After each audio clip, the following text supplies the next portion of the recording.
Late December 2024, it's Christmas bird count season across North America.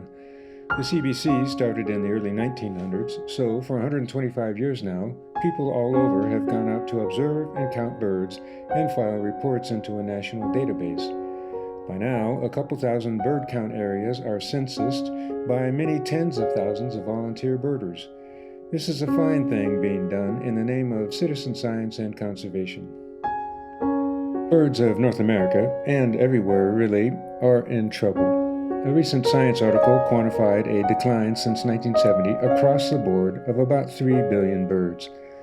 Multiple reasons are causing this decline, including wind turbines, a point of political debate lately, but the actual death toll from turbines is small compared to, say, even house cats. The biggest reason for declining bird numbers globally is degradation of, or downright loss of, habitat, a thing that threatens pretty much all wild species on land: birds, mammals, reptiles, amphibians, and even insects. A CBC circle in southern Arizona is the Atascosa-Tumacacori Highlands, northwest of Nogales.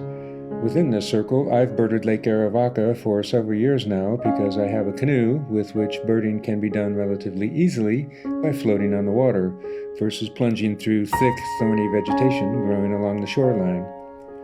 The lake is formed by a dam and therefore has a sinuous shoreline, so lots of going in and out of deep insets looking for birds.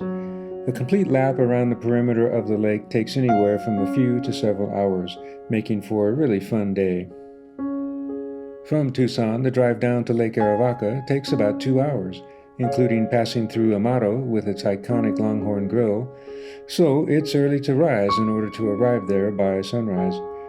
The payoff is instant, with endless panoramic reflections of the shoreline from the boat. This year, I teamed up with longtime friend Rich, who is a professional guide for birding trips and therefore supremely good at attracting, spotting, and IDing birds quickly. Rich rode bow and added to my photos taken from the stern.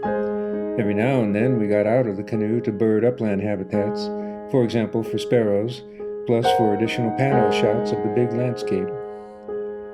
Our Arivaca count this year listed 75 species of birds, with a total of about 1,600 birds, including waterfowl, sparrows, and other songbirds, woodpeckers, raptors, and even a great horned owl.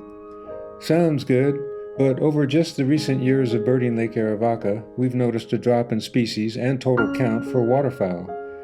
This lake used to be covered with ducks in the winter, big numbers and many species, like in this representative photo. Now, our panos of Lake Arivaca are almost empty of waterfowl. The trip bird this year, at least for me, was green kingfisher, a shoreline specialty with a comically large bill for its smallish body. First time seeing a green in all my years of doing the Lake Arivaca count. We even heard its faint call. Green kingfisher occurs mostly in the tropics, reaching the U.S. only barely in southeastern Arizona and South Texas. This species is neither common nor abundant in America. By contrast, we've seen belted kingfisher every year at Lake Arivaca, including hearing their loud, ratchet call as they fly up and down the shoreline. The range of the belted is pancontinental, common in the United States, and abundant around lakes and streams.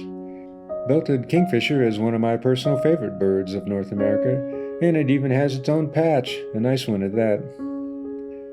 Thanks, Rich, for letting me and my canoe bird Lake Arivaca with you this year. Can't wait till next year's Christmas bird count.